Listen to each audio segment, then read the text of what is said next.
It's done them a world of good. No matter where we see them next year, it'll be a great thing for them. And a plug for Mark Brater, their coach, I think. Yep, absolutely brilliant. Back to the start now then for the first AB semi-final, the lightweight men's double sculls. Artem Mikolajewski and Milos Jankowski of Poland in 1. Andrea Micheletti and Pietro Ruta of Italy in 2.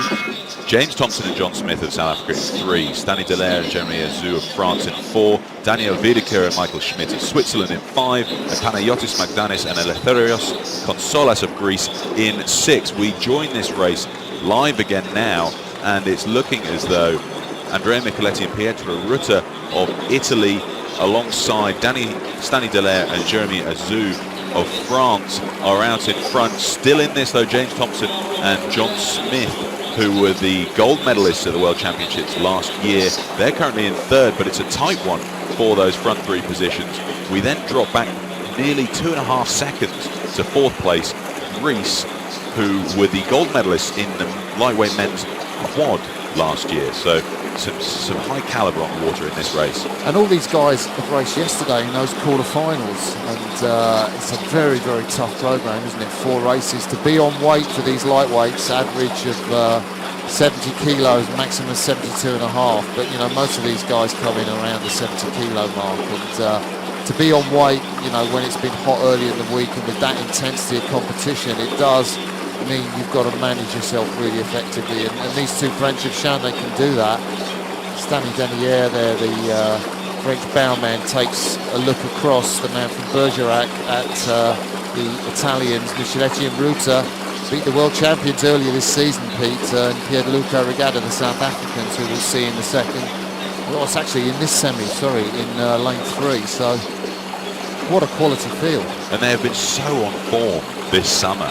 Stanley Dallaire and Jeremy Azou, they won this category, the lightweight men's double sculls, at Lucerne, Varese, and they're the European champions. They were silver medalists to the crew on their left, the South Africans, who won last year's World Championships, but came second to this French double earlier this year. So there's some blood to bet it out on the water today, but still in this, these Italians are looking pretty solid going through the 1,000.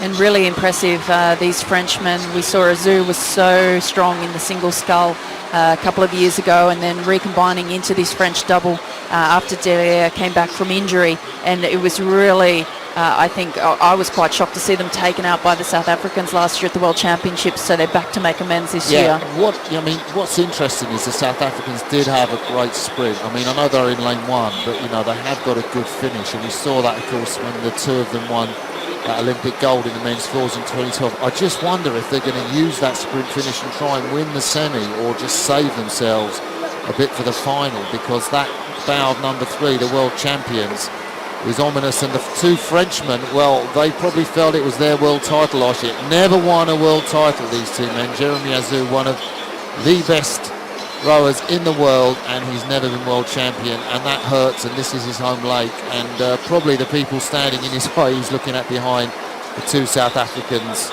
of James Thompson and John Smith, the Olympic champions. And they're a formidable opponent, because they're also the world best time holder that they set in Amsterdam World Championships last year. So they set a record of 6:05.36, so that's the benchmark for us to contend with through the course of this event. But amazing up in lane 2 there, the Italians, Andrea Micheletti and Pietro Ruta, they're sitting up in second place at the moment. They do have their bow ball overlapping the French just ever so slightly, and the South Africans surprisingly in 3rd place, about 2 lengths down on the French. And look at their rating. They look like they're just pipping it over, and they're not trying to win this race. They're down at 35, and they don't look too strained in that South African boat. What would be going through your mind if you knew you were in a qualifying position for the A final at this stage? Yeah, look, I think it's even more critical for the lightweights that they have a bit of a measure on that, because they are struggling physically to be down at weight, and it is so much harder, you know, to maintain your energy and to stay down at weight for this period of time. 8 days is a long regatta, so I think you don't want to ever have to do more than you have to, but I think that's especially important for the lightweights. Yeah, looking at the Lucerne Regatta, when the South Africans did take that silver medal behind these French, they threw in the last 500 that was about 1.5 seconds quicker than the French, so we know they've got a sprint. Looking at them now, we're seeing the French, but The South Africans aren't sprinting like mad. They're in a good qualification position, and it's the Poles to their left who are threatening them. But the French are going to win this. Italians are charging, and I think they'll take the South Africans with them. Poles are closing too. They really are. Look at this Polish boat on the far side of the lake. Could we see the world champions miss out here? We could do. We were just saying that they look like they might be taking it slightly too relaxed. They've lifted the rating now in reaction up to 42 strokes a minute. But the Poles are right back in this now. There's only a couple of feet between them. But as we come up to the line, Stanley Dallaire and Jeremy Azou of France are going to win this semi-final ahead of the Italians, Andrea Micheletti and Pietro Rutter, and then just salvaging it. As they cross the line, James Thompson and John Smith of South Africa hold that third place into the A final. But what a performance from Artur Mikolajewski and Milos Jankowski of Poland in that last 200-metre dash. It looks like the Poles almost caught the South Africans napping there. They really turned on the afterburners with only a matter of strokes to go, and lucky they did, because I don't think they even saw the Poles sneak up in that far lane, and what an upset that would have been if the South Africans had missed out, but luckily got themselves back in the game just in the nick of time. Incredible stuff. So times across the line. France won that first AB semi-final, the lightweight men's double sculls, in 6:15.94. They'll be joined in the A final by South Africa and Italy. That means that Poland, Switzerland and Greece will go through to the B final. Nice culture race from the French. I think that's, is that 2 wins they've had over the South African world champions? I don't know whether what that